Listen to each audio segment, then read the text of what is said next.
It is a very emotional experience watching this kind of pornography because of the amount of shame, the amount of negativity, the amount of insecurity it plays on. But that's one of the reasons why it's so addictive, more addictive than other kinds of pornography, is because it's like pulling on your emotions and triggering traumas and insecurities that you have. And that, like, pairing that with pleasure is very powerful. We know in the brain and neuroscience that pain and pleasure is processed like right next to each other. So when we add the bullying that takes place basically with this kind of pornography, it basically is turning people into masochists. And the other thing that happens is that you're in this trance, like you're literally like, you're just stuck watching it because it's so intense. You have no boundaries as to what image is going to come next or what is going to be said next. And it just keeps going. So you're basically learning at a very young age that you have no boundaries, that people can do whatever they want to you. You must be some kind of therapist. Today's guest is Shane Cole. He's the founder of Inspiritist Breathwork. He got into breathwork, meditation, and alternative holistic healing as a means to heal an addiction he had starting from a very young age to Sissy hypnosis pornography, which eventually led him to believe he was trans and have a brief dalliance with hormones before realizing he was on the wrong track and turning it all around. Shane's story is inspiring and informative. We have much to learn, both about the trap of sissy hypnosis pornography that young men like him are falling into and some healing ways out of it. So, Shane, I'm so glad to speak with you today. Welcome to my podcast. Thank you, Stephanie. I'm glad to be here.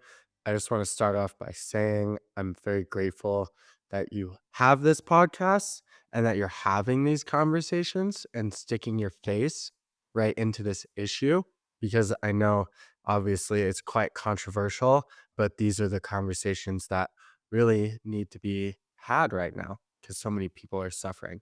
So thank you for bringing me on, for holding this space, and I'm excited to have a conversation with you surrounding this. Thank you. And likewise, I think you are also putting a human face and name and story to just one of the many ways that someone who's been through the trans experience, if you will, can emerge into young adulthood, maybe relatively more unscathed than some of your peers due to the fact that the amount of time that you were taking hormones was so brief.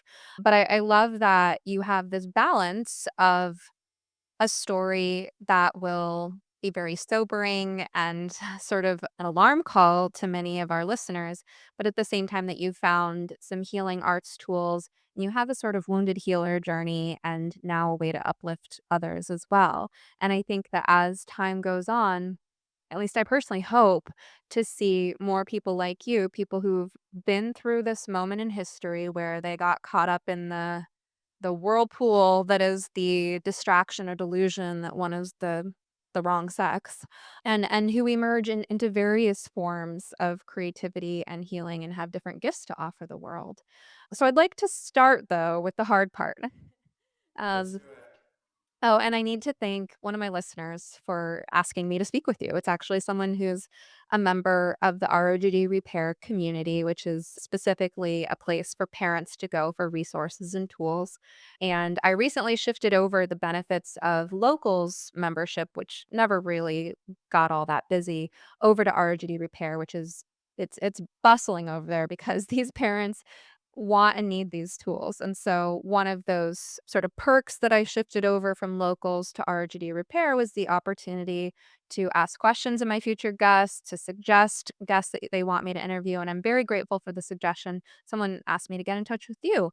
I'd never heard of you before. And so I found you on Instagram and found that you didn't have a way to email you, only to book a meeting, which I love because I'm all about synchronicity and reducing the amount of time spent on asynchronous communication myself. Yeah. So that's how we connected. And I want to thank, those listeners and members of the community who are so engaged.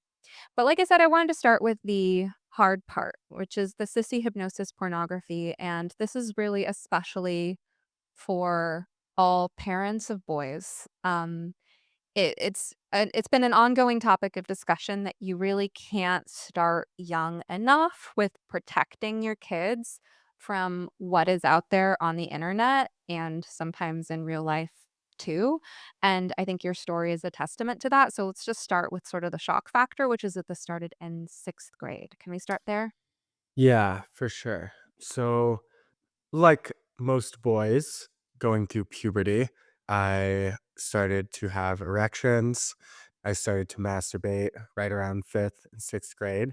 And right around that time, I got my first Instagram. It was like just a new app, like right when I got my phone back in like 2012. Crazy to see how much the world has changed because of that. And porn was just on the internet for all of us middle school boys to dive into. And, you know, this is way before, yeah, parents really had an understanding of like what, and obviously parents still don't have an understanding to the extent to which is on the internet, but this was like way before safeguards. And I guess to backtrack a little bit, there was a movie I watched in the 5th grade that had someone cross-dressing in it, and that was, like, initially what put the idea into my head, and I started fantasizing, thinking about what it would be like to dress in women's clothes, to be a girl, and that went on for a bit, 5th grade going into 6th grade, and I was too scared to talk to anyone about it because, yeah, I grew up in a very masculine household. That wasn't a conversation I felt safe with bringing up to my brother or my parents, so I just kept it on the inside. I went on the internet to find community, and I quickly discovered this content called Sissy Hypnosis Pornography. I was just typing in, like, "boy turns into girl," like, into the internet bar or, like, something like that. And and then when, I found out what Pornhub was, all my friends and I started typing that into Pornhub, and I started to go down this rabbit hole into, yes, what we've discussed as sissy hypnosis pornography. Sissy hypnosis pornography is a very powerful kind of pornography that utilizes professional grade hypnosis techniques to convince its user, typically young boys like myself at the time, men, that they are actually not men, that they're transgender. And it utilizes a wide range of techniques, binaural beats. So it, like, if you have headphones on, it like sucks you into it. It uses repeated mantras. So it's constantly telling you, it's constantly like saying phrases. Typically the phrases have to do with first bullying common male insecurities, like, "Oh, you have a tiny penis," or, "Oh, you can never get a girl, like, you'll never have a girlfriend," or, like, "You're weak, you're small, you're pathetic, you'll never achieve your dreams." And because of all this, you should cut off your penis and be transgender and be a girl instead. And what is particularly dark about this messaging is its goal is not just to turn its user into thinking that they're trans, but to get them to be a prostitute, basically. So not only is it messing with people's gender identity, but it's also messing with their sexual identity as well. So basically, it's it's encouraging boys, men to let go of all responsibility and just to be a slave to hedonic pleasure. So this messaging takes place through binaural beats, through repeated mantras. So it's actively telling you these things while you're watching pornographic content of like cross-dressers, transgender people. It has like text on the screen matching what it's saying. It has like flashing images. So it's like um, highly, highly stimulating. So it's like switching between different videos.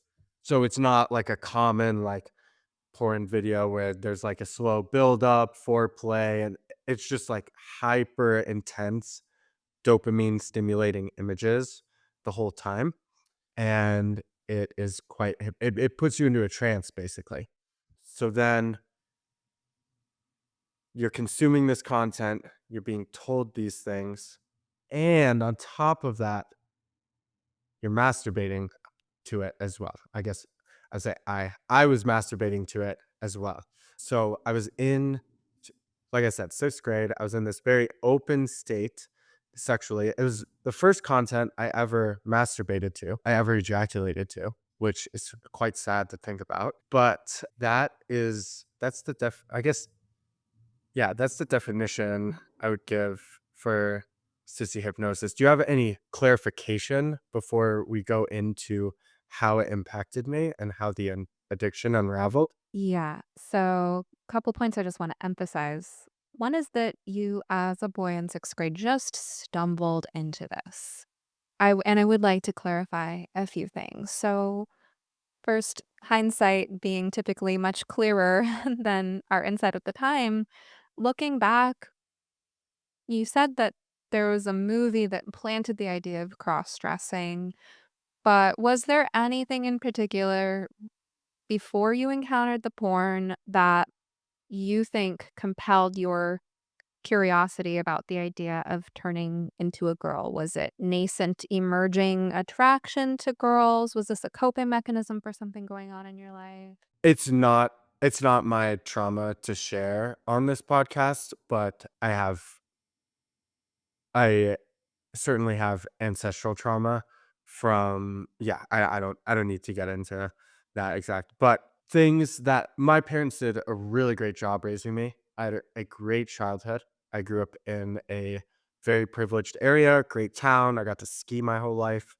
They loved me to death. They still do love me. And they had an incredible amount of baggage that was not resolved by the time I was conceived and by the time they were raising me. So I definitely believe there were epigenetic imprinting, something I actually got to be in a research lab at USC studying epigenetics, ancestral trauma. So I understand the impact of ancestral trauma quite well from a biochemical level, but I think it had to do mostly with that because I had a great childhood. And we can go into the topic of epigenetics more. That might be helpful for the parents who are listening.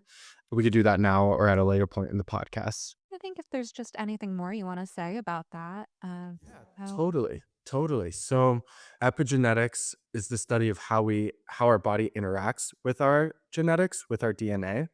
And it's been shown that traumatic experiences that we experience in our life get coded and held onto in our epigenome and changes how we interact with our DNA coding and our DNA sequencing. So, like a brief example, just to help people understand how this happens and the research behind it. There was a study done with mice. Rachel, if people want to look more into this, Dr. Rachel Yehuda is like the top epigenetic researcher. But there's a study done with mice where the mice were in a cage and they would introduce a smell into the cage and then they would electrocute them after the smell. And they classically conditioned the mice, so they'd continue to do this. And so when they would smell the smell, they would expect to get shocked and they would have a stress response even before they had the shock. Those mice had kids. Kids were separated, like they weren't raised by the parent, right? They had kids. And when their kid would smell the smell, they would have a stress response, even though they had never been electrocuted in their life. This goes on for 3 generations from the original trauma. So what the whole study of epigenetics shows is not just our DNA, it's not fixed how we interact with it. The environment and the experiences we have in our life change how not only how we interact with it, but how our future offspring will interact with their DNA. you know what that reminds me of? Some of the fascinating stories of organ donor recipients, Yes. right? So, like, there's one that I heard of a little girl drowned and her heart was donated to a little boy in need of a heart transplant. And that little boy, who had no knowledge of his donor, was suddenly afraid of water when he'd always loved water before. And that little boy reported that he sometimes felt like he could communicate with the child whose heart he received and that she felt scared. So, and that's just one of many fascinating stories where it's like there's a cellular memory that can be passed through organs and tissues, that can be passed through, as you're saying, our DNA on an epigenetic level. And I guess what I just wanted to say to the parents listening to this, because a lot of my audience is, parents who are worried about their kids, is that there's no shame in it. It's not to make you feel bad for your baggage. We all have baggage, but it is just amazing how sensitive children can be to the things that you try so hard to protect them from. And sometimes the bigger the walls you put up psychologically because you know you have your baggage that you're trying to protect them from, the more that stuff goes underground, the more it can show up in unexpected ways where the kid themselves may not know why they're acting out in a particular way. But sometimes we discover through family therapy, for instance, that the kid is acting out some, repressed dream of the parent or some reaction to a trauma that the parent had long before the child was born. These things are not unusual. So again, it's not to blame or shame the parents. Like you're giving your parents credit for doing their absolute best to give you a happy childhood. Oh, But yeah. that being said, as a sensitive person, you have to give yourself room to explore whether it feels like some of what was being enacted there might have been coming from another source. My next clarification point is just this binaural beats. So I'm familiar with what you mean when you say that, but for people who've never heard of binaural beats, can you explain how that works? Yeah, I can't explain it in too much detail, but they're basically certain frequencies of sounds that are utilized in hypnosis in general, but also in sissy hypnosis pornography that more easily puts people into a disassociated state. So, an example of this, people can look up the devil frequency. I think it's like 441 hertz or something like that. But that puts people's nervous system into more of a disassociated state. And it's called And devil frequency. the devil frequency. Is this used in Sissy Yes. Hypno? Yes. Wow. Yes. But then Sorry, go ahead. there are also positive frequencies like 432 hertz. That's the Schumann's resonance, the resonance of planet Earth. That's a frequency that Earth puts out. So these beats can be used in positive or negative ways.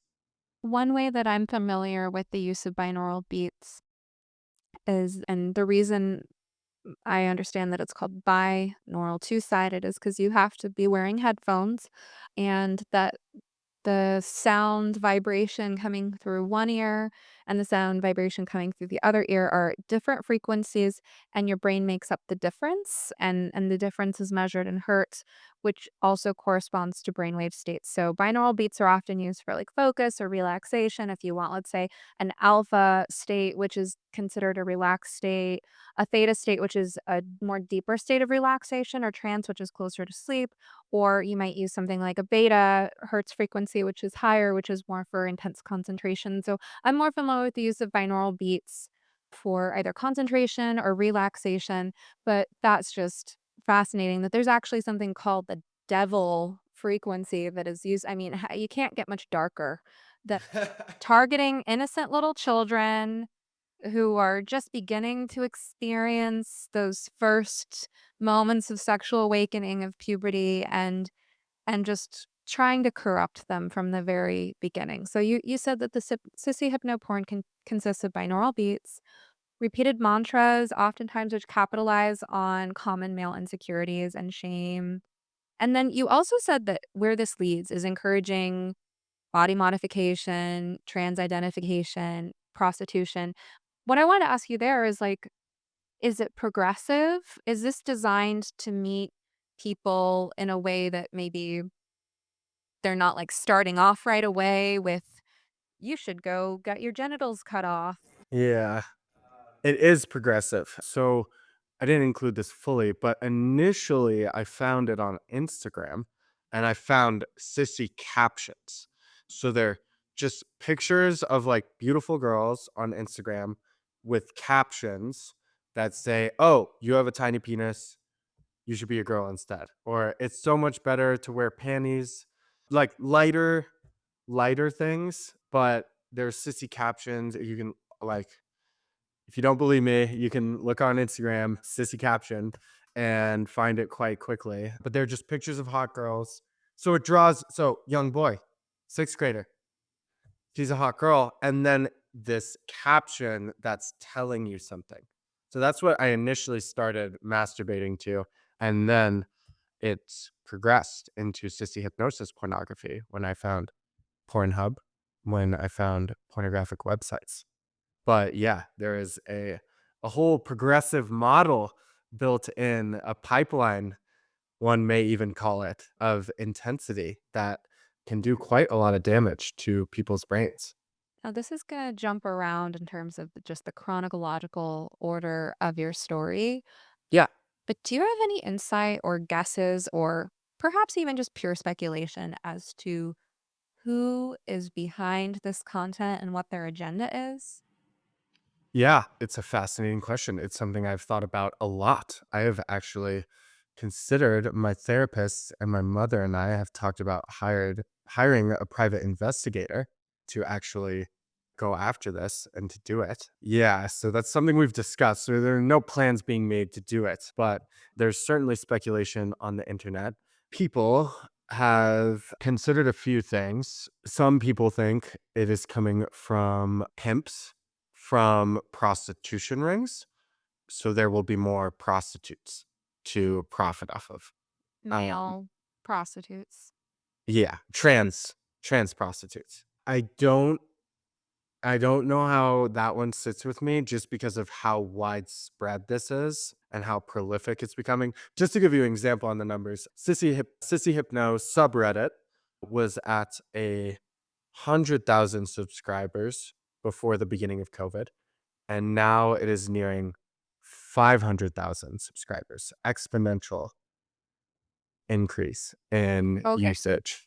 I have to stop and comment on that because, in the gender critical community, all this discourse about this exponential rise, like you just described, in teen girls, right?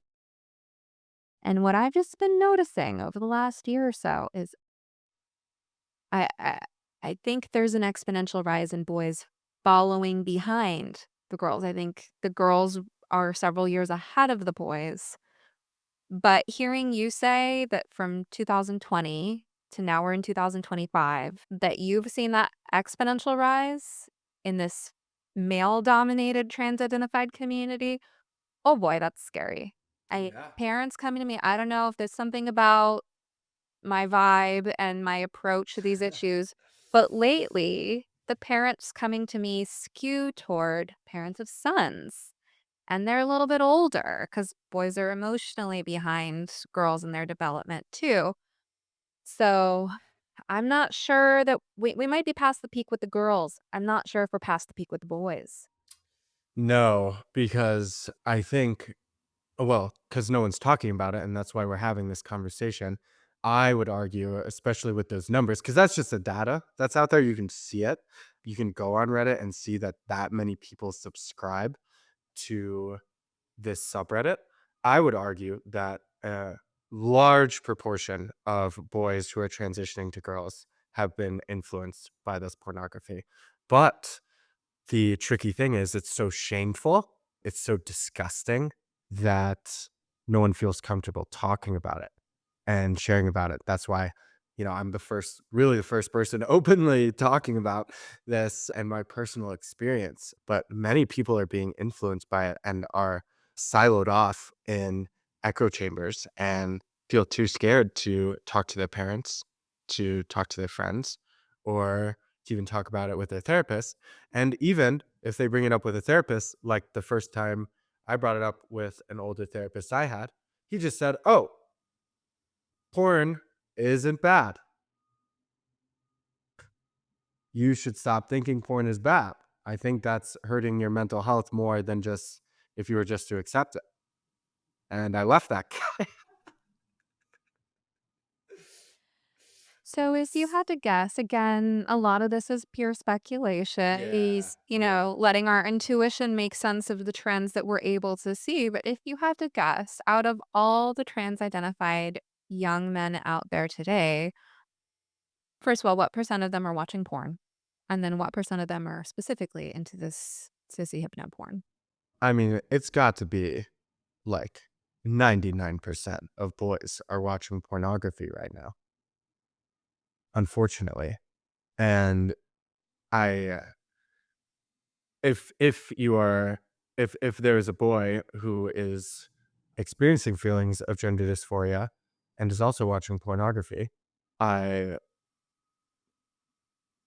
yeah, it's very easy to speculate that they have been sucked into this community in some part. We're looking I at mean, if 70, 80, it's 90%. 95% of boys who are experiencing gender dysphoria, who are watching pornography, have also like have probably found this stuff. I mean, 500,000 people who subscribe, and I never even subscribe. Like, I don't have a Reddit account. I would just go on Reddit and look at it, you know? And that's just Reddit. That's just Reddit. Yeah, okay. 500,000. Like, Concerned parents, I want you to take this part to heart because Shane, you and I were speaking before we started recording. And one of the things I told you that I really want everyone listening to know as well. When I talk to parents who are concerned about their teen boys and we talk about porn, or not only teen and young adult boys, we talk about porn, they're hesitant to accuse in their mind in the same way that they'd be hesitant to assume that their son was snorting coke. And I say, this is more of an Occam's razor situation. It is the most likely explanation for what you're seeing. It's a minority of boys, a small minority who aren't watching porn. And given what I've learned about how easy it is to fall into the sissy hip path as you are articulating, I want them to hear it straight from the horse's mouth. I want them to hear it from you, as well as they're hearing it from me, that Occam's razor, this is the most likely explanation. Now, that's bad news, yes, but the good news is, the silver lining is that it changes what options parents have available to communicate. Because when it comes to something that feels so extreme from a parent's perspective and so concerning and also has all the shame and stigma around it, most parents don't want to accuse their sons, and I wouldn't recommend accusing them, that's not the right word, but when you do bring this up eventually, when you get your relationship to a point where you can bring up porn, it is best to bring it up from the angle that it's probably already happening. Not that, "Oh, I found this evidence that it's happening," or, "I'm concerned this might be happening." No, like, bring it up like you know it's happening. Now, there's a lot you have to do to get your relationship to the point where you can have that conversation. But that is the good news that I want parents to hear in all of this, is that you can assume this is absolutely a culprit and that all the feelings that Shane is talking about are part of the picture for your boy, right? The shame, the insecurity, the humiliation. We want to talk about too the dopamine wiring, and I'm imagining later in your story we'll get to the healing and how you've used breath work to heal your brain. But there's just a fascinating process that's happening when you take something as natural as a young boy's emerging libido and you crosswire it with emotions that are not necessarily part of a healthy sex life, emotions like shame, right? So once you start linking the experience of that libido being fulfilled in some way with the experience of shame being triggered or these other things, I can imagine it's very confusing for the brain. Can you speak to that? Yeah, I definitely can. It is a very emotional experience watching this kind of pornography because of the amount of shame, the amount of negativity, the amount of insecurity it plays on. And I'm just sitting there masturbating to it. Horrible to connect something that's supposed to be such an expansive and a enlightening experience to something so dark. But that's one of the reasons why it's so addictive, more addictive than other kinds of pornography, is because it's like pulling on your emotions in a really hard and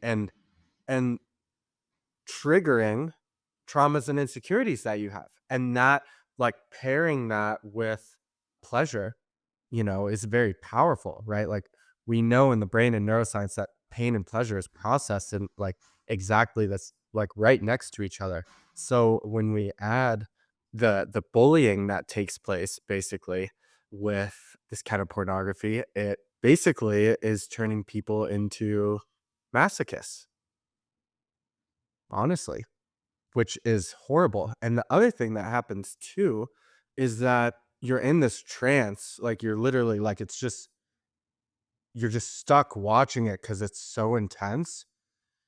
There You have no boundaries as to what image is going to come next or what is going to be said next.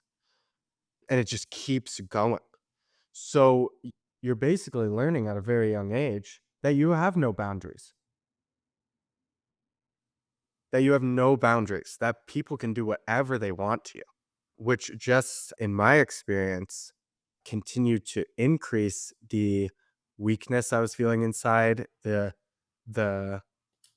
feminization that was taking um using feminine, and as I'll talk about, because it like they use the term feminization. The type of feminization they're talking about is like the most degraded form of the feminine, just like weak, pathetic, useless, submissive. It's just encouraging that in the structure and the fabric of the pornography, how it breaks boundaries, and then with all the hypnosis techniques as well. So it has been, yeah, very hard to learn how to stand up for myself in life, for how it's been very challenging for me to share opinions that are contrarian. Obviously, I'm doing it now. I'm in a much better place, but it really just put holes in people's identity structure and in children's development. Massive holes. Many of you listening to this show are concerned about an adolescent or young adult you care about who's caught up in the gender insanity and therefore at risk of medical self-destruction. I developed ROGD Repair as a resource for parents just like you. It's a self-paced online course and community that will teach you the psychology concept and communication tools the families I've consulted with have found most helpful in understanding and getting through to their children, even when they're adults. Visit rogdrepair.com to learn more about the program and use promo code SOMETherapist2025 at checkout to take 50% off your first month. That's rogdrepair.com. I don't think I ever let you finish your answer to the question of who do you think is driving this agenda. You started to elaborate and then we went on some other crap. Yes. I where my mind typically goes is there's this anti-life narrative that is being played out in society at large. It is common in higher intellectual circles and universities. Maybe people can trace it back to the World Economic Forum that there are too many people on this planet. Why would you bring a new child into this planet that's so broken and there's so much pain? Why would you do that? You shouldn't do that.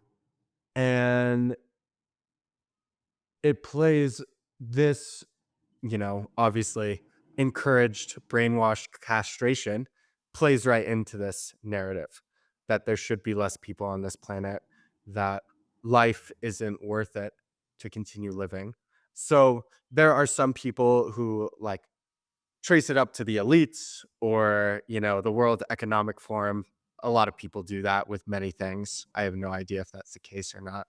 Some people link it to the CIA, as this could potentially be an offshoot of MK Ultra being the brainwashing experiments that the CIA did in the 60s using substances like LSD to see if brainwashing was real or not. So some people think it could come from the CIA. And just to highlight this point of the conversation, we already talked about this. I met last week with Dr. Stephen Hassan. I went on his podcast, America's Leading Cult Expert. He was in a cult, got out of the cult, spent his whole life studying cults, having conversations with people who've been in cults, helping other people out of cults. And a part of his education, he went to school to be a hypnosis therapist, graduate level. so he could understand brainwashing techniques. And when we initially talked before the podcast, he said that the hypnosis techniques, and the podcast is going to be up soon. You can go look at it. He named more of the hypnosis techniques that are utilized because he saw some of the videos. He said the hypnosis techniques are graduate level, that you would have to go to school to understand this. And when we were talking on the podcast, I wish I asked him why he said this. I didn't get to ask him why, but he went as far as to say military grade hypnosis techniques are utilized in these videos, which definitely implies MK Ultra. Another place it could come from that I've considered is communist actors.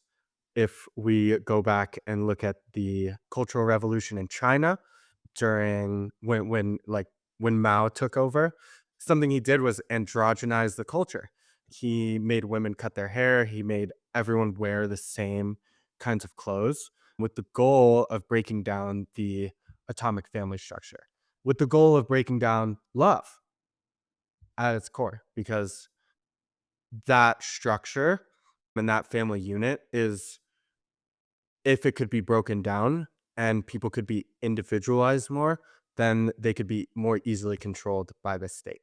So these are all theories that I hold in my head very lightly, no evidence to back up, and I don't go crazy as a conspiracy theorist researching this stuff or wondering where it comes from. But these are theories that I have.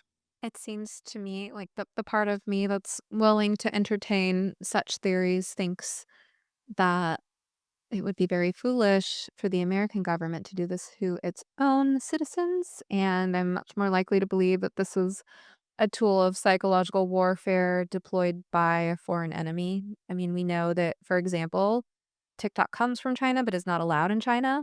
Like, that should set off alarm bells for anyone. The fact that ByteDance in China is set up to be educational, to have, restrictions on the amount of time youth can spend on it and what kind of content is shown, whereas the version of the app that's available to American citizens is like crack for the brain of young people. So I think I tend to think more along those lines when I get into the suspicious, perhaps paranoid ways of thinking, but I mean, this stuff deserves our deep suspicion and paranoia. These are mind control strategies being dumped en masse for free on the internet so that young, innocent, open minds can find them. And as you're saying, have these formative experiences where, in many cases like yours, a child's first sexual experience is happening via this stuff that is so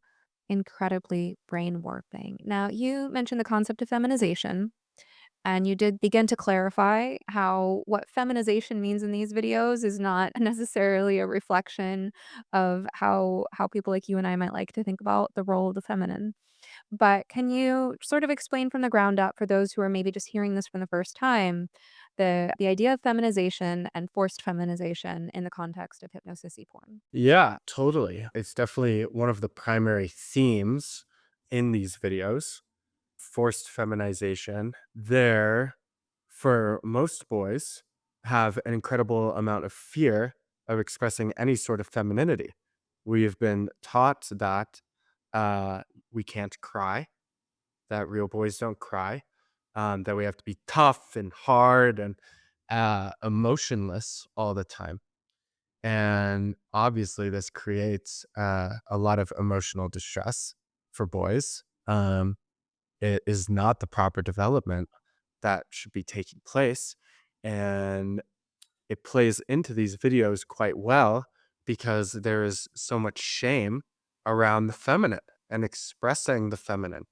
And it's so challenging for boys to express. And we'll, we're talking about the sacred feminine, and we'll be talking about the toxic feminine as well in this. You know, truly, like, what we all want, right, is, especially boys, is to know how to feel our emotions, to know how to sit with our emotions and be okay and just cry and let it out, or to express love in deep and meaningful ways. And even just to like hold hands with your friend who's a guy. Like girls do it all the time. And in our culture, men don't. And there's so much sadness in that. And there's certainly, I believe, a desire to for most boys and men to tap into deeper emotional connection, but there's so much shame and negativity around it that they don't want to. So you find this content and the idea of being forced into being feminine, like you wouldn't willingly do it because I'm a man. I'm a man. Like I would never do that. I'm a man. Like I'm a tough guy. But if I was forced to, oh, that's the only way. That's the only way I would become feminine is if someone made me.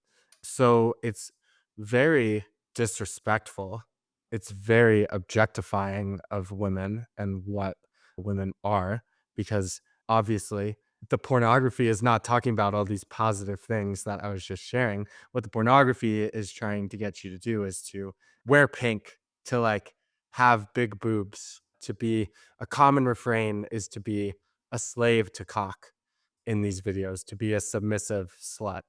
That is what it is asking. So the desire that boys want to be more emotionally open and to be feminine in a positive way gets co-opted by this because there's no model set for them for how to healthily integrate the feminine into their psyche.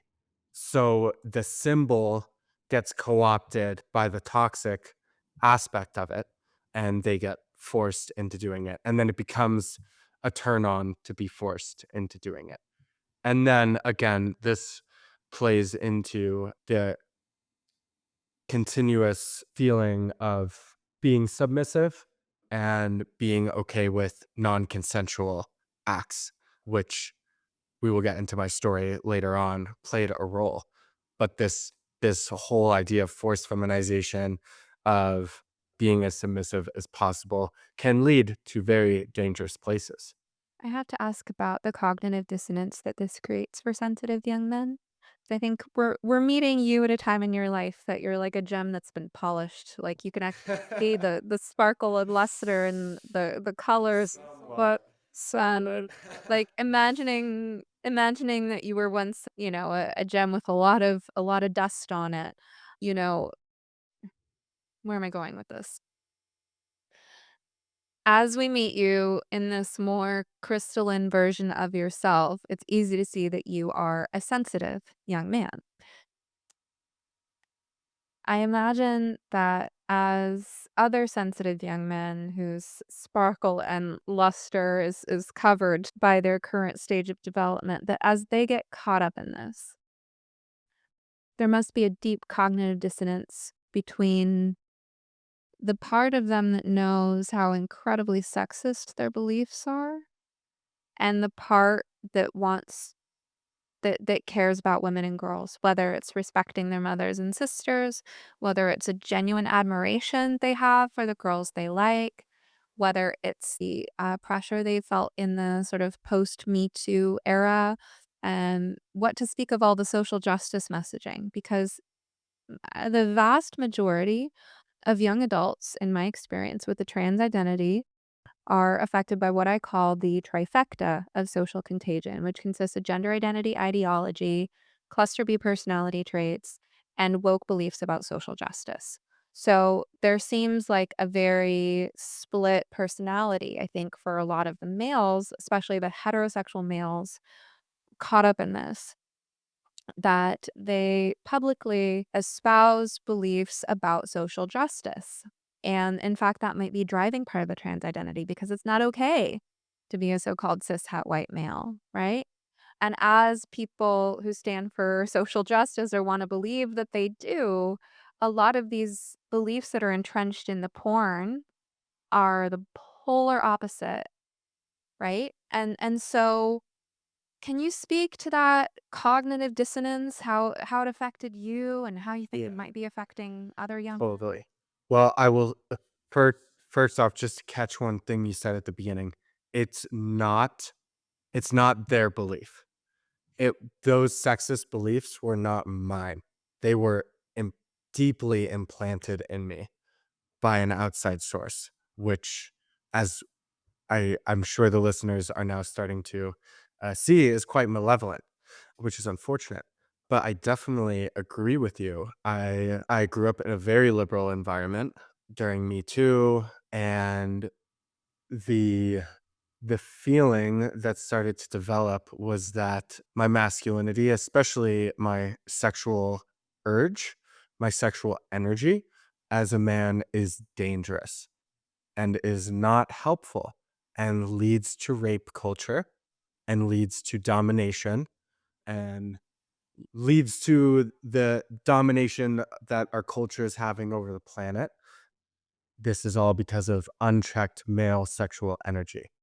And it's not good. And you should do away with it. And yeah, so obviously there's this larger cultural narrative that is unfolding that's taking place right now. And it goes hand in hand with sissy hypnosis pornography quite well. And what I've come to discover, and we can go into this later, is that male sexual energy is actually quite vital and important if it's utilized in the right ways. But most boys have one talk from their dad, and their dad tells them to wear a condom, and that's it.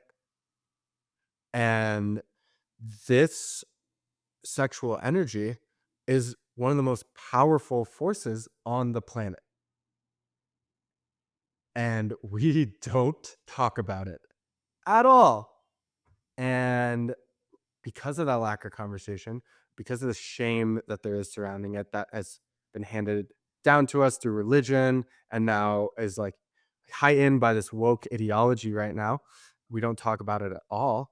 And it creates pain.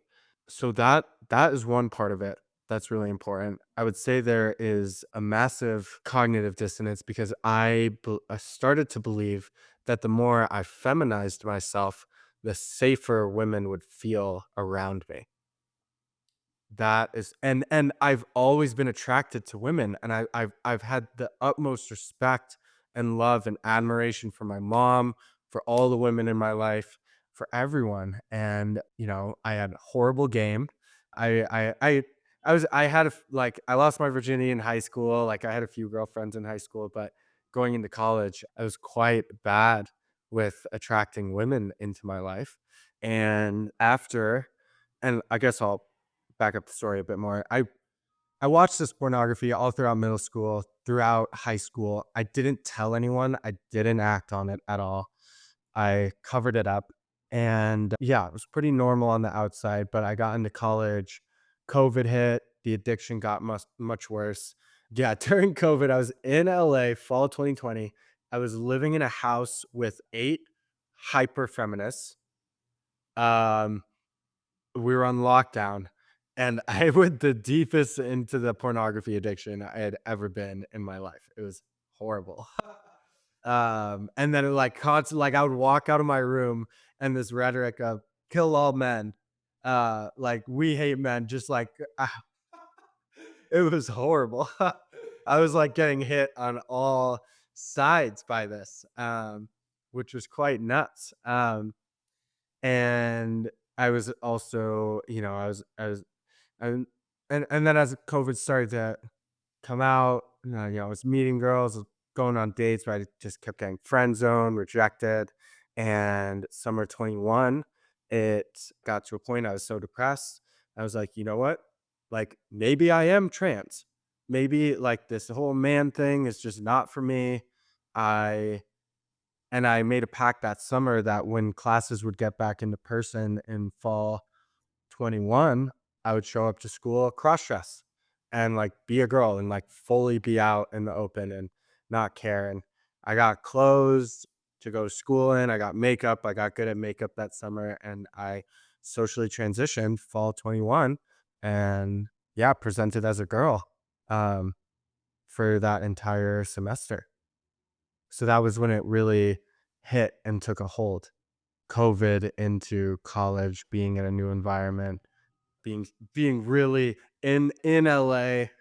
at a liberal institute in a house with like very liberal people. That's really where it got a hold of me. There's something you said that we can't emphasize enough. You said something along the lines of, I thought that the more I feminized, the safer I was for women. This is such a light bulb moment. At least I hope it will be for people who are having a hard time understanding this. Like, I think that you just made something click for them. We know the reality is the opposite, at least as far as the turf GC side of things. There are a whole lot of women out there who feel like our greatest threat is wolves in sheep's clothing, men who do not own the power that they have as men, men who want access to our spaces, our bodies, and our identities. We know that's the biggest threat, but this is a very real, it was a very real mindset for you, and there was a lot that contributed to it, and it's a very real mindset that a lot of young men are still in. And my goodness, that dissonance, the way you highlighted it between what you were doing behind closed doors and the social environment that you were in this household full of raging feminists, man-hating feminists, of course.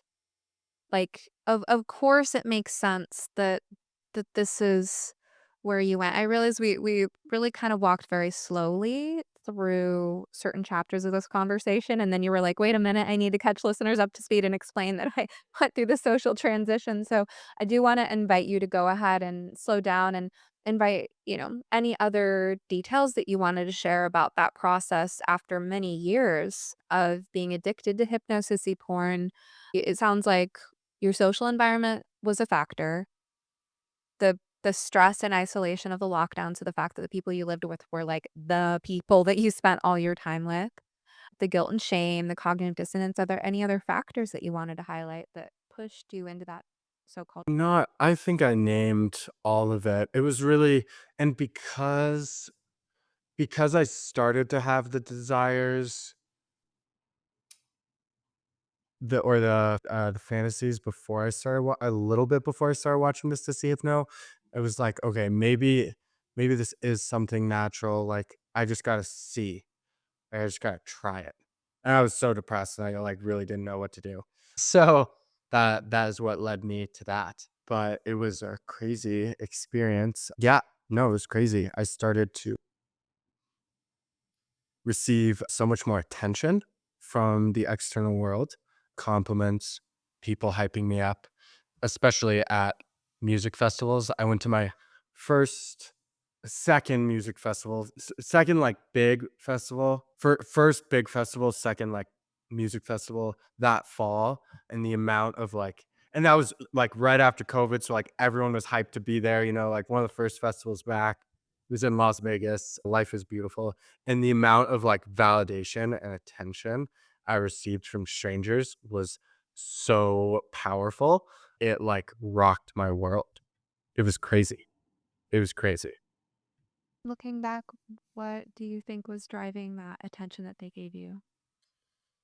Oh. I think I think naturally people like boundary breakers. I think I think that's always going to be like that, but especially specifically with well, I think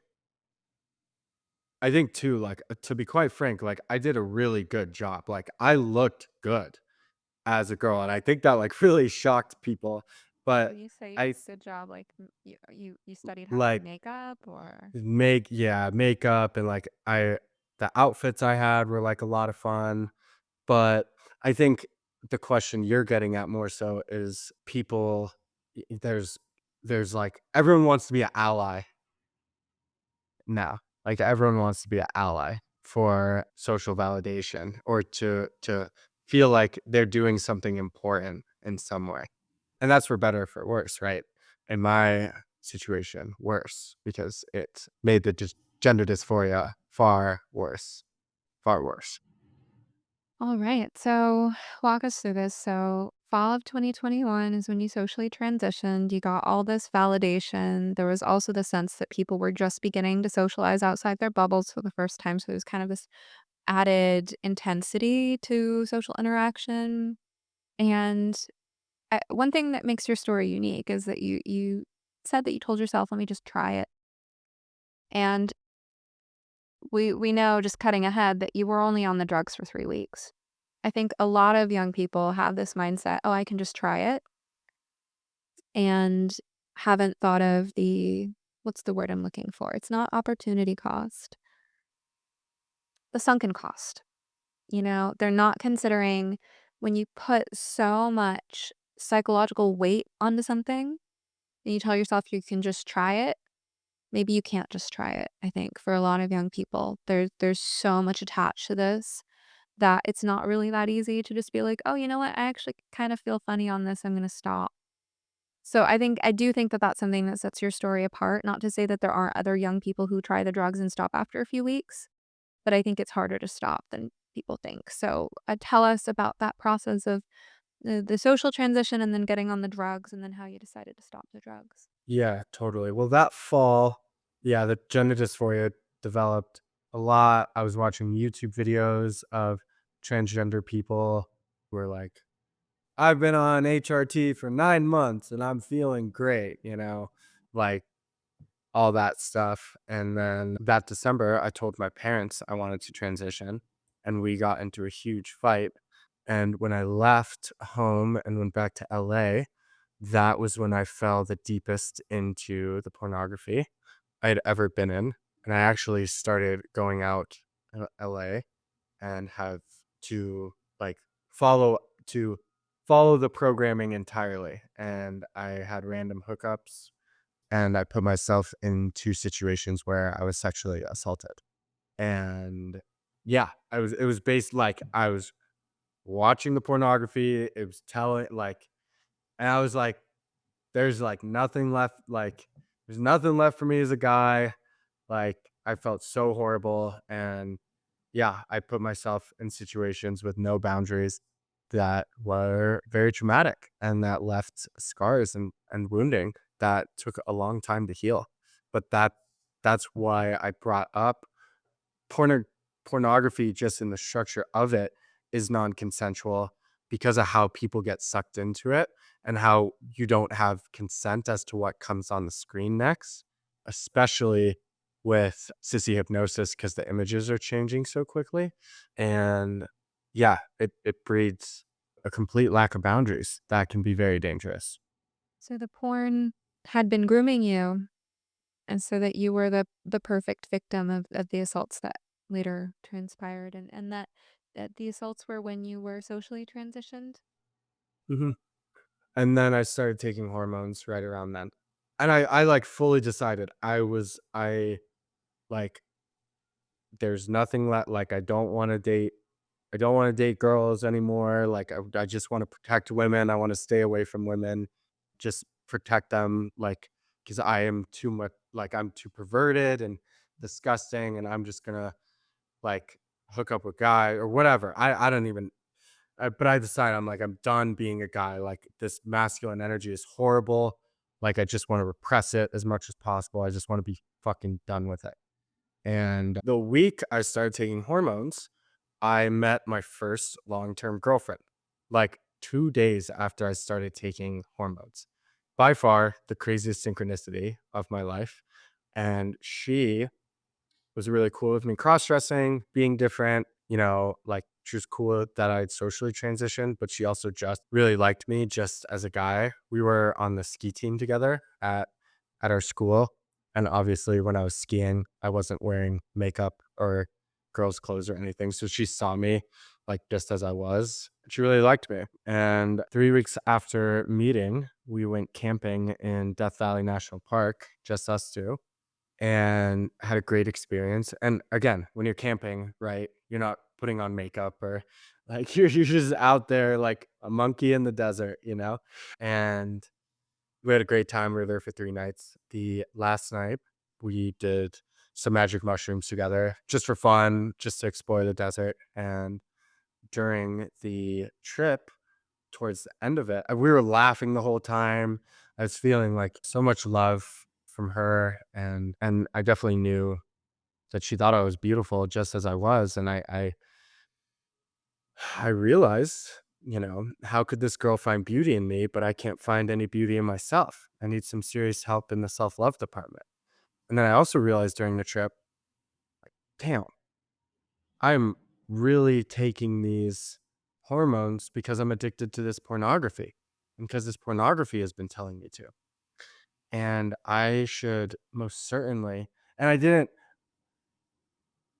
think for most of my life, I didn't think I could get clean from the pornography. I had tried many times. Like I'd go like a month or a month and a half or 2 months, but it would always come back. So I was like, when I started taking hormones, that was another just like hopeless, like I'm never getting out of this addiction. So maybe if I like cut my libido by taking hormones, then I won't have to watch this stuff. And that moment on that trip in the desert in Death Valley National Park with my first long-term girlfriend, I had hoped that I could potentially beat it. I had no idea how, but I stopped taking the hormones after that mushroom trip in the desert. You are not the first detransitioner who has credited psychedelics. I'm sure you know this. Proud to say I have one of the few podcasts on which we actually talk about this because it's two volatile taboo topics together at once. Detransition psychedelics. But I have heard this before that someone was, on these hormones or otherwise wrapped up in it and then did psychedelics and got enough of a bird's eye view on their life that they were like, "What am I doing?" And in your story, that goes along with actually experiencing a real girl. And, in contrast to this idealization and devaluation that I've been hearing so much of, that's something I want to kind of highlight as an element of your story of the addiction to the false beliefs. And again, when we look at that trifecta of social contagion, the gender identity ideology goes together with woke beliefs about social justice and cluster B personality traits. And idealization and devaluation is something we all do. It's human. It's not just people with personality disorders. But that being said, idealization and devaluation play an especially large role in personality psychopathology, particularly narcissistic and borderline personality disorders, which are overrepresented in the population of trans identified people. So there's so much idealization and devaluation of masculine and feminine roles both. Like there's an idealization of the feminine, devaluation of the masculine, and yet the version of the feminine that's idealized is also itself very devaluing. Like there's no, there's no like healthy pedestal to put anything on here, right? It's all just corrupt in one way or another. So it seems like this antidote was this level of insight and realization, the snapping yourself out of these patterns, believing hope is possible and change is possible. And also the contrast from this idealized and devalued pattern of the idea of what a girl is or what a woman is, also the idealized and devaluation pattern of what a girl or a woman is according to feminism, the raging feminist that you lived with, right? There's also idealization of certain version of the feminine, devaluation of a certain version of the masculine that goes along with that ideology too. And then it's like this girl just broke through by being a real person, a real Yeah. woman with a Yeah. genuine love, expressing itself in a naturally feminine way. Yes. Another thing I really wanna highlight that you just said, because again, I think that you're giving parents a lot of insight into how their sons think. You said part of the motivation was that by by taking the drugs, you could diminish your libido so that you wouldn't feel so reliant on the porn, right? So it just shows this, like, grappling, this push-pull that you had with the porn addiction, that you didn't really want it, you just felt powerless over it, so your own sex drive becomes the enemy, and then there's this idea that the drugs, which, by the way, for people who aren't familiar, I don't know what drugs you were on, maybe you can clarify, but, a typical course of action for these young men is to start on spironolactone and then start an estrogen a couple months later. Spironolactone is a testosterone suppressor. So first step for a lot of these boys is to suppress their testosterone. Is that what you were doing, or did you jump straight to estrogen? Straight to estrogen. Were you also taking Spiro, or I did not start taking Spiro. I got my hormones off the internet and was self-dosing. I another important thing people to be aware of in case you didn't know this was happening, there is a black market. Yes, horrible. I did go to before December, I did go to the UCLA Gender Affirming Care Clinic, and I walked in, they did my tests, and they gave me no mental health check. And then I got my tests back a week later, and they said, "You're good to go. You can start." But because of the falling out I had with my parents, I didn't want them to know that I was taking it. So that's why I went online to get them. Also, important point for parents to know. I talk to a lot of parents who are monitoring their insurance statements, medical records, their kids' bank statements if they have, shared access to that kind of stuff. And they're looking to that for evidence of whether their kid is on these drugs. But you point out some kids specifically don't want their parents to know, and so they will take a back channel. Yeah. Which is obviously incredibly dangerous. Incredibly. Are you looking to launch a podcast, but find yourself overwhelmed by the technical details? Or perhaps you've already gotten started podcasting, but you struggle to keep up with the parts that aren't fun? Well, my very own podcast producer can help. Nick can provide whichever services you need in order to focus on what matters most, your content. Whichever parts of the production process you find daunting, he can help you strategize or take them off your shoulders altogether. Whether your podcast includes video or just audio, whether you need someone to write your show notes and make clips for social media, or you just want your sound cleaned up a bit, Nick is your all-in-one podcast partner. His end-to-end service adapts to your unique needs, ensuring your podcast looks and sounds professional and polished. Let him sweat the technical details so you can relax behind the mic. Visit podsbynick.com to set up a free discovery call. Mention Some Therapist to receive 20% off your first month of service. Pods by Nick. Podcasting simplified. All right, so was it right after that psychedelic trip in the desert with your girlfriend that you just stopped the hormones cold turkey, or what happened next? Yeah, I stopped cold turkey. And that was in February, that April, gosh, yeah, wow. That is 3 years ago, right around today, actually. It's crazy to look back Or on that. we might be recording on a significant anniversary. Crazy. Yeah, that just brought back a lot of memories. That April was when I started my breathwork training program. I did a 9-month trauma-informed breathwork training program. And I'm going to go back a bit just to give people a bit more context of what led up to this. I'd been interested in meditation from a very young age. I started reading about Buddhism, Zen Buddhism, Thich Nhat Hanh in high school. I started a Buddhist club at my high school where I would read Buddhist books to my friends and they would like color, listen to like Alan Watts videos. Yeah, it was fun. And before I started college, I lived in Nepal for 3 months. I did a cultural immersion trip there, and that's where I learned how to meditate. We stayed at a Tibetan Buddhist monastery, learned how to meditate from Tibetan monks there, and that trip really blew my eyes wide open to the spiritual world. And I'm really glad I got it there because I learned from a credible source. I got into a lot of new age stuff when I was in LA, but I was always very grounded in that Tibetan Buddhist tradition, which definitely helped keep me grounded because of how crazy that can become. But yeah, I got back from that. The other cool thing about that trip, I mean, I highly recommend Where There Be Dragons as a cultural exchange program for gap year students or just summer trips for high schoolers. No phones. I didn't have a phone for the entire 3 months. So I wasn't watching. I had a huge break from that addiction, thankfully. And I think it's experiences and trips like that are so valuable for kids now who have been raised with iPads in their hands since a very young age. So I can't recommend Where There Be Dragons enough. There are many groups that do these, but that got me interested in psychology. I studied psychology at the University of Southern California. I started my psych degree. As I said, I was in that research lab studying epigenetics. We were doing brain scans on meditators, expert meditators, researching psychedelic assisted therapy, ancestral trauma, epigenetics. And that was all when I was before I socially transitioned and while I socially transitioned. It was great being in that lab.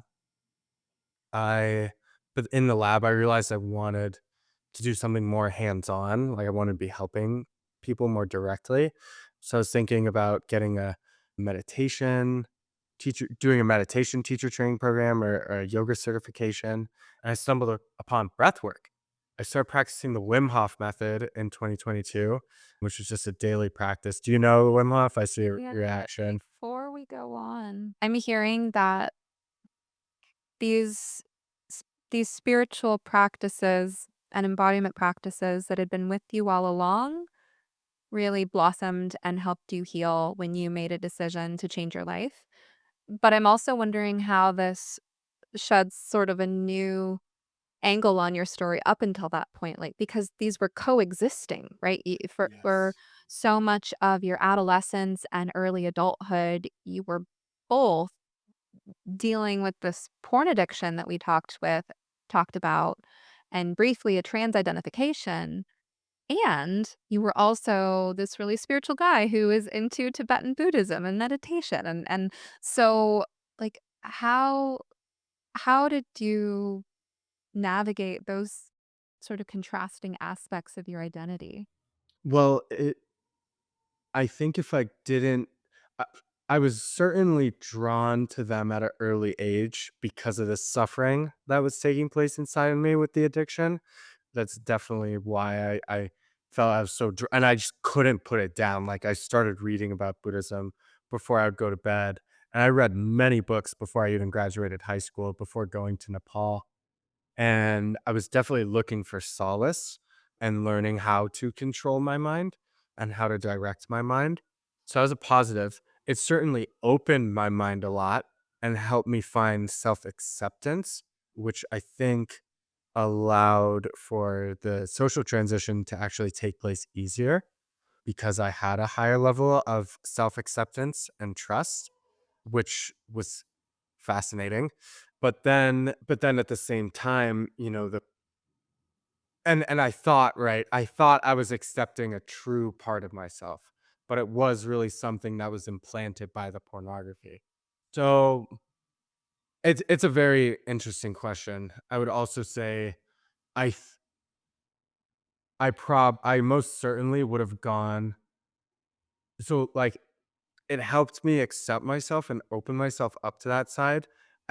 I know I would have gone definitely deeper into the programming and brainwashing and potentially could have done more harmful acts to myself if I wasn't meditating or had those spiritual practices. A difficult question to answer. It's very complicated with both of them together. I've heard about, like, I'd mentioned to you that I'd been in the kirtan scene when I was in my 20s, and I think I had heard at one point that Jayu Tal had been battling a cocaine addiction. I don't know if you know that story. He was, like, a popular kirtan leader, and for those who don't know, there's an analogy here because, kirtan is also an Eastern meditative, somewhat hypnotic practice using music and rhythm and mantras to achieve transcendent states. And sometimes it's these sort of highly sensitive people who are drawn to these types of meditative practices and to the promise that they offer of achieving some sort of transcendental state of mind. And so your story almost kind of reminds me of that, that there sometimes people have like these two competing ways of self-soothing, and one is sort of the shadow that they're grappling with, it's a bound up in their shame and an addiction, and then there's sort of this higher octave practice that is compelling in its own way that also promises to get you high in a way, but like a spiritual high, not a drug-induced high or so it seems like they were coexisting, and as bad as the porn addiction was, the meditation practices and breathwork practices that you did have alongside them, that addiction was like it gave you sort of a foot in a healthier world, a healthier alternative way to self-regulate. And so when you made the decision to break free, when you had that moment of hope that you really could successfully conquer this addiction, it seemed like that propelled you to really take more seriously this other side of you that you'd also been nurturing. Yeah, definitely. And breath work was particularly drawing to me. That fall, when I socially transitioned, I was invited to this garage in Venice Beach to experience my first breathwork journey. The guy facilitating it called himself Kashmir Skylion. I was like, what am I what am I getting into here? This is crazy. But these friends that I made at climbing gym asked me to come, and I went. And um, I've been experimenting with psychedelics for a good amount of time. And I, in that garage in Venice, had a full psychedelic experience just from breathing, screaming, releasing. I felt my entire body being filled up with energy, almost like it was getting electrocuted. One of the most profound experiences of my life. And after that, I was like, oh, I don't want to be a meditation teacher. I don't want to be a yoga teacher. I want to teach breath work. Like, that is one of the coolest things I've ever done. But that fall, I was kind of looking around for breathwork training programs, and I found one, and I was accepted into it. And April 2022, after I stopped taking the hormones, was when I started the training course, and we did a breathwork journey every other week. And there were 3-hour workshops, and we had emotional themes surrounding each of the breathwork journeys, like inner child healing, shadow work, learning about our stress response, things of that nature. And throughout the 9 months, throughout all these experiences, basically, the two things that I got from these experiences was emotional catharsis. So these breathwork experiences basically downregulate the brain's emotional regulation system. So a lot of emotions, pain that I pushed aside really came to the surface. And I was able to fully start expressing myself and crying and releasing and letting go, and start to understand the pain that was driving me, that I kept needing to numb out with the pornography. So that emotional catharsis was really big. It also really allowed me to reconnect to my body and just be okay with my body as it was. So throughout the 9 months, I was actually able to completely let go of the gender dysphoria that I had had for so long, and just come back to my body and love myself, which is great. So the emotional catharsis was a big point. And then the non ordinary state of consciousness, the psychedelic experience. It's been shown in the research, very fascinating, that when mammals' brains go into hypoxic state where there's less oxygen, we increase the amount of DMT in our brains. DMT is a naturally produced, one could almost call it a neurotransmitter in our brain. It's also the active ingredient in ayahuasca, which is a very famous plant medicine that's used in South America. But many people don't know our brain naturally produces this substance all the time, and that in breathwork states, we can actually increase this. So, but as I said, the first time I experienced this was so profound because I had no idea our bodies and brain have a built-in way to access these states naturally and legally just through breathing, which is so incredible. So in these states, as you said earlier, I was able to get repeatedly bird's eye views of my life.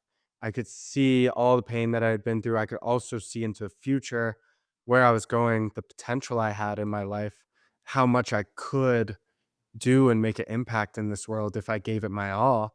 So these visionary experiences were highly beneficial in waking me up from this slumber that had taken a hold of me. So the 9 months progressed. I let go of the gender dysphoria, and I got a hold of my pornography addiction in a really big way. It wasn't fully out yet. I would still relapse occasionally, but something else I'll add in for the parents who are watching whose kids might be whose brains might be fried from the amount of social media use they use and potentially pornography.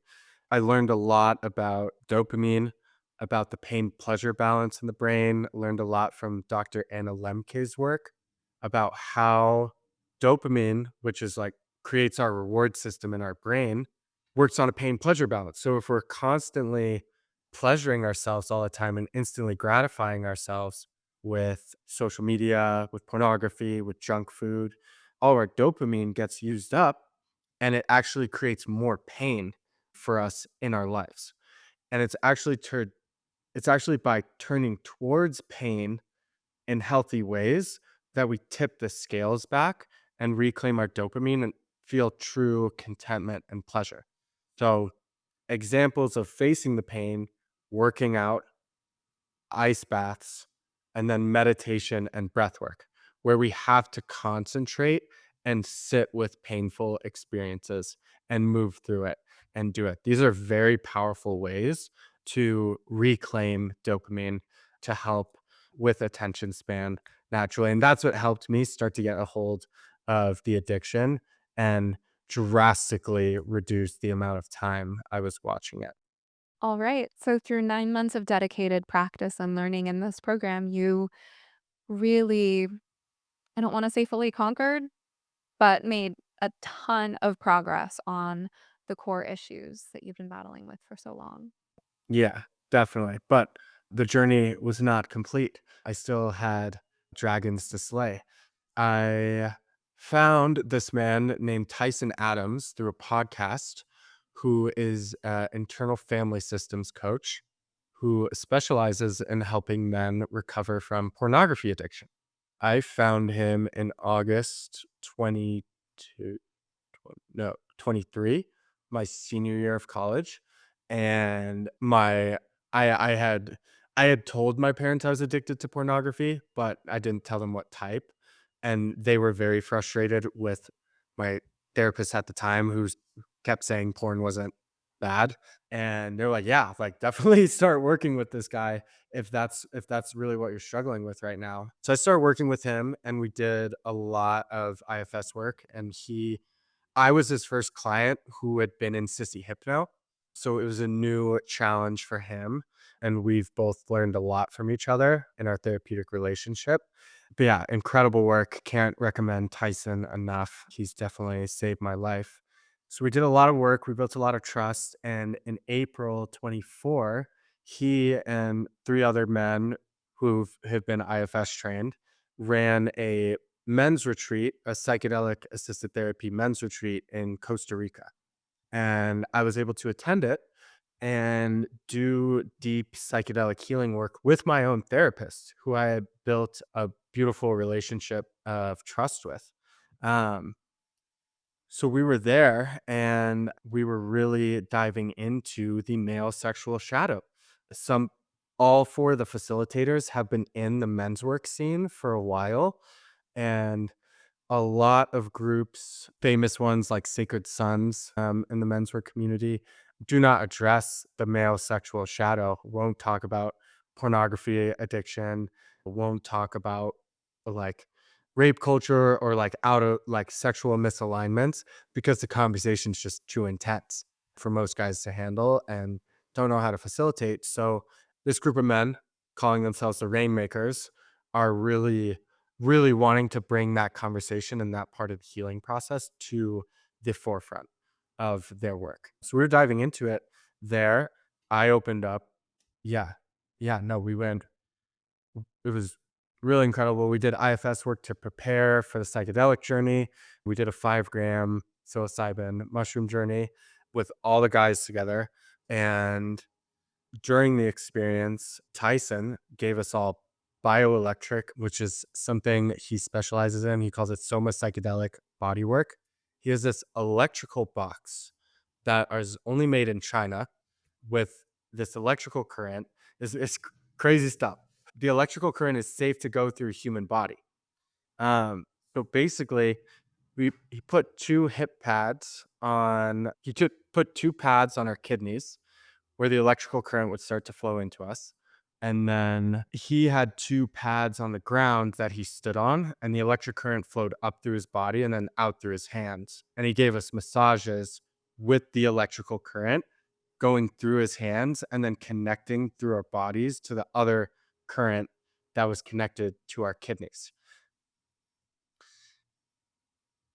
So, in that experience, I knew the rape trauma was going to come to the surface because other men were like touching me and holding me. Obviously, in this scenario, men that I trusted and that I was safe with. And we already knew that was the goal of what we were doing.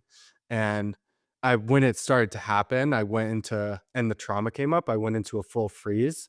And I was like right back there when it happened. And my therapist, Tyson, said, "Find your no, Shane, find your no." And I couldn't. It was really hard at first. She's like, "Find your no." And I started saying no, no. And then at the top of my lungs, I started screaming, "Fuck no, fuck no." The loudest I'd ever screamed in my life. And was just screaming and letting out. And finally, we took a break. He's like, "All right, you found your no." But basically, I was able to set a boundary for myself psychologically that I was unable to my entire life in that psychedelic experience, which has been life changing because that fuck no energy is what has allowed me to kick the pornography addiction because I have that boundary, that strong masculine fuck no. I love myself. I'm here for myself. I'm going to protect myself. I'm not going to watch this pornography, not just for the sake of me, but for the sake of all the women that I come in contact with, all my relationships, and for all my clients that I'm working with. Fuck no. Fuck no. This is it. So it was tapping into that masculine rage, that primal rage that had been so afraid of my entire life. That was the most healing thing. And what was beautiful about it is all the other men, I was the youngest guy there. And all the other men were in the ceremony room watching this all go down. And they were like, "Fuck yeah, Shane." Like, get like hyping me up so much, stoking me up, and witnessing me in my catharsis, which almost all men are afraid to do, right? To be emotionally vulnerable with other men. So this experience that they had that I just described, really the main goal of it is to set up a masculine rite of passage that our society doesn't have, where we go, that Native American cultures have had, whether it was, isolation in the forest, or it was the sweat lodge, or it was peyote, San Pedro. There were very structured rites, or the Sundance in the Lakota tradition, another famous one. They were very structured masculine rites of passage set up to teach boys how to become men and how to take on the responsibility that men needed to take on in the society. So that experience was what I received in Costa Rica. And then I got to be witness to the other men going through this and see their pain and their trauma and hold space for them in that way. Life changing, life changing. So that was Costa Rica. That was back in April. And I also got to lead breathwork during the retreat for the guys, which is great. I'm going back with them this April, this March. Yeah, about a month from now, doing another. The retreat's going to be in California, doing the same work again. I'm still just because of how long I was in that addiction. I'm really still stabilizing this newfound masculinity, and yeah, just gonna keep doing the work. But yeah, that was Costa Rica. That's Tyson's work, the Rainmakers. I can't recommend Tyson enough. And now that I've come out of, firstly, do you have any questions on that? Um, This is gonna no, be not crazy. Yeah, this is probably gonna be crazy for some of your listeners to hear. well, honestly, there's no there's no better fit for my podcast. Like this is the intersection of fringe that I cover. But you'll have to forgive me for following up such a profound story with such a silly moment, but I've been in the public eye long enough to be able to see the comments coming in my head when you're talking. And and let me just tell you what the bad actors would reframe this dialogue as. They would say, "Stephanie Wynn recommends that people get insanely high on psychedelics and electrocute themselves in order to be trans." That's what they're gonna say about me now. Uh We see we see you bad faith actors who have no intention of actually understanding what another person is saying or opening a mind to learn something new. We see you with your greedy, sniveling little agenda to corrupt and distort every every gem of wisdom that passes across your radar. But I was like, "Oh, what will they accuse me of next?" For but I mean, and one point of clarification, sorry, it's the stickler in me, I just wanna clarify, peyote and San Pedro are 2 different cactuses. They both contain mescaline, but peyote is endangered and protected, whereas San Pedro, I think, grows a lot more readily, and people grow it in California and stuff like that. Just it's come up in psychedelic trainings that I've done before. But now you're in the world of retreats. Yes, yes. Yeah, and coming out of that, so a lot more than that. I mean, I while I was still in the addiction, while I was still in the dysphoria, I started leading breathwork when I was going through my training. I started leading free workshops for my classmates at the Office of Religious and Spiritual Life at USC, which was great. I did it every Monday, 3-hour workshops, and got me a lot of practice. And I started to apply to music festivals to lead breathwork there. Again, I love EDM music. I love the festival scene. And those were some of the first places I did it professionally. And I've continued to do that. It's been fun. I've been able to travel all over the country to work at festivals that I love very dearly and spread the medicine of breath there. And 2 weeks after 2 weeks after Costa Rica, I hosted my first independent workshop. We brought 60 people into a nightclub music venue in Los Angeles. No one really had thought before me to do breath work inside of a high quality music venue.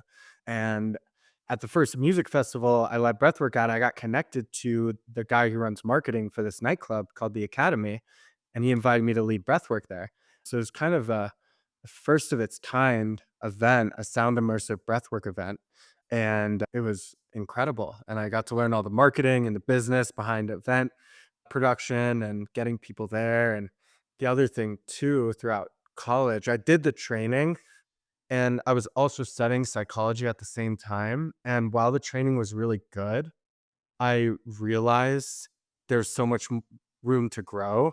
A lot of people who are holding these certifications or breathwork teachers or in the new age spaces like haven't actually studied psychology in a formal sense.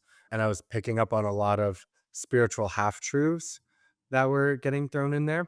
Something I focused on primarily in my education was positive psychology, peak performance. And I thought, you know what? The breathwork world right now, and it seems like the psychedelic assisted therapy world at large, is very focused on catharsis as the goal. Just the emotional release, trauma release, like we're going to do it to release the trauma, which definitely has value. But I started to think, you know, we're going into these highly neuroplastic states. This seems like a very beneficial time to ingrain new positive values and positive psychological qualities in people. So I thought, man, we're really focusing on catharsis so much. Why can't we focus on, the positivity a bit more? So this event that I hosted, the whole theme was called Forging Your Purpose. So I integrated logotherapy, Viktor Frankl's work into it, and at least to my knowledge was like really the first person trying to integrate positive psychology into a breathwork experience. So yeah, the whole goal was helping people find their purpose in life, knowing that purpose, strong direction, knowing how we want to contribute to the world and going and following it is a massive antidote to depression, to addiction, to anxiety.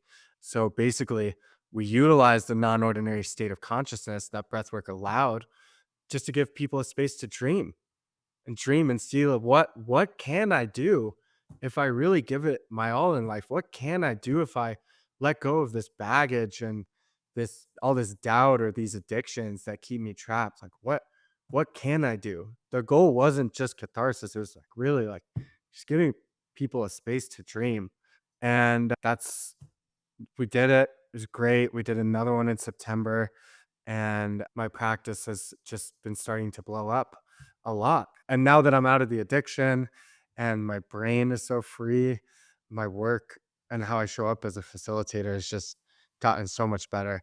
So, yeah, it's been a 2024 is massively transformative and grateful to be here talking to you about this. Sounds like you've really come full circle and integrated your growth quite well and are feeling really good about where you're at and the future. So, yeah, I mean, maybe this is a good time to ask what you're up to next and where people can find you. I am currently taking one-on-one clients since the podcasts I have been on talking about sissy hypno. I've started to work with people who are struggling with sissy hypnosis with my breathwork coaching program. I'll take you through the Inspiritus framework that I've developed that's research backed and has already been helping men get out of this. So if you're struggling with this, I have spiritual and emotional tools, certification, a degree in psych. And not only that, I have the experience of going through it and coming out the other side. So if you need help or support or coaching, I'm here and you're not going to, it's not going to be from someone who's studied it or who knows about it. It's going to be with someone who's lived it. Like I'm your companion. I'm here for you. Yeah, exactly. Exactly.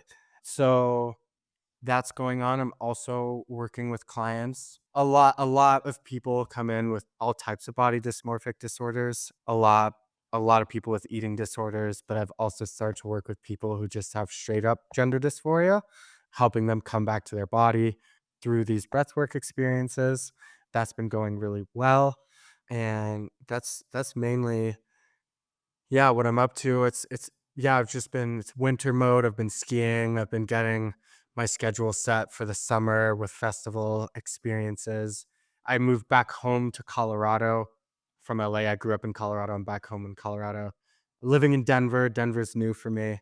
But yeah, that's really what's going on. So if you need support, please don't be afraid to reach out. If you want me to connect you to my therapist, Tyson, if you're struggling with pornography addiction, he's also a great asset for help and support in this. If you're a parent who's out there who wants to talk with a kid who has been through it and has come out the other side, I'm here to talk. I've done consulting with parents just so they can hear my story. So if you want to learn more about me, we can set up a call for sure. My website and Instagram will be linked below, inspiritusbreathwork.com. And then Breathing with Shane is my Instagram. But yeah, don't be afraid to reach out if you need support um, for yourself, for your kid, if you have any questions about breath work, if you're interested in working with me, or if you just want to talk. Amazing, that's great, and I will just mention that I have heard good things through the grapevine about your direct work with people struggling with gender dysphoria. Oh, you're the real deal.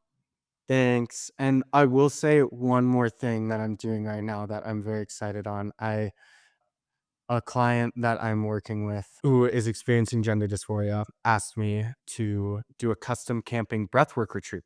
And I've been wanting to do this for a while, and this is something I see in the future.